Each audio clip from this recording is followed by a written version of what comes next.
Greetings and welcome to BigWiki, where we research and test the latest Web3 games. Today we will talk about Shrapnel, one of the most relevant projects from the last few years in the scene, in particular about some events and controversies related to its development and its future. Shrapnel is a competitive first-person extraction shooter developed by Neon Machine, a studio that brings together many former HBO and Xbox veteran developers.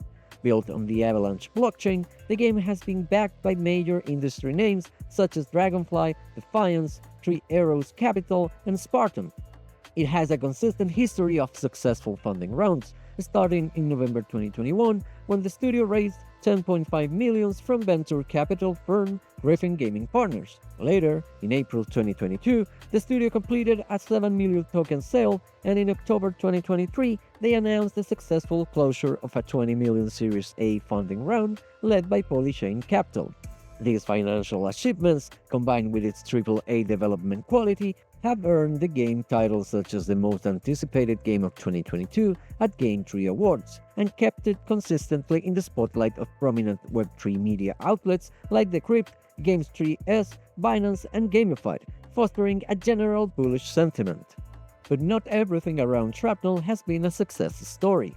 In November 2023, Law360, a legal news website, reported that 6 founding members of Neon Machine had filed a lawsuit against 4D Factory CEO Kurt Javeron, claiming the unlawful appropriation of the company's assets and that he had appointed himself as CEO of Neon Machine while removing Mark Long, founder and former CEO. This news triggered a series of actions, including many statements from the team members, reassuring both investors and players that the development will continue despite the internal turmoil.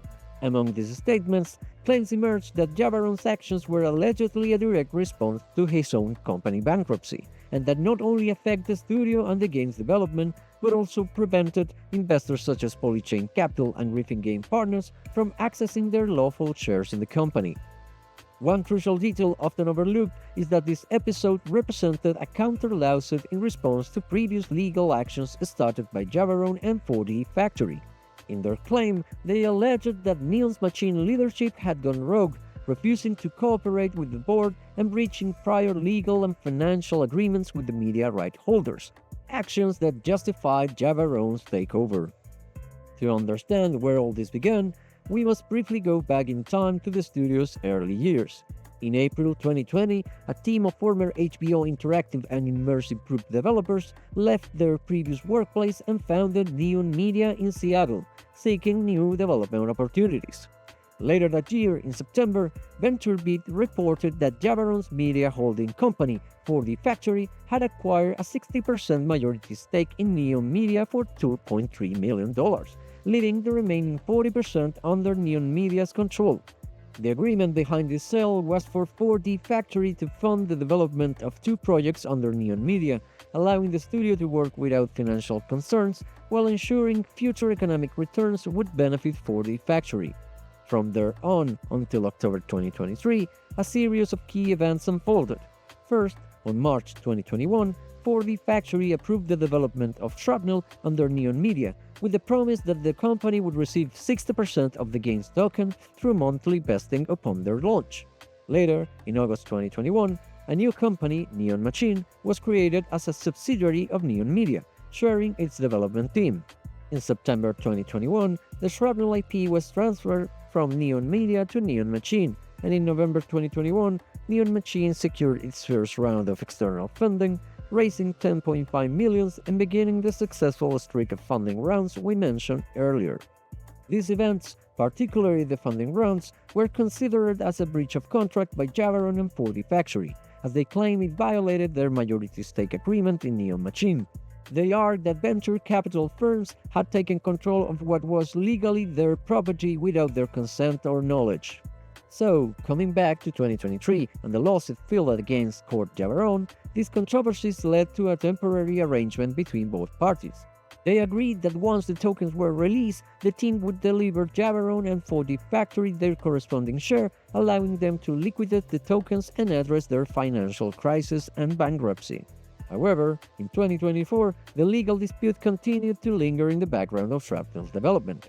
In March 2024, the team announced significant changes to the Shrap token unlocking schedule, reducing its volume by 75% and stating that releasing it over a longer period of time would ensure a more strategic distribution.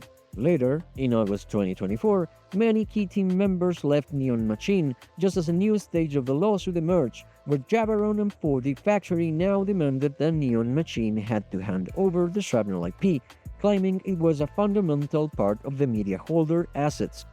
In December 2024, Neon Machine announced important changes to the team composition and the game development. Alongside new gameplay modes and features, they revealed that Mark Long would step down as CEO and transition to an advisory role, being replaced by Ken Rosman, a veteran from Microsoft Xbox division with extensive experience in projects like Halo Wars and Sunset Overdrive. According to Neon Machine, Rosman AAA expertise in shipping and sustained live operations for high-profile games will be fundamental in ensuring Shrapnel's successful launch in 2025. Finally, the studio announced a new funding round, this time led by the Blizzard Avalanche Ecosystem Fund, with participation from Polychain Capital and Griffin Gaming Partners once again. So, what lies ahead for Shrapnel?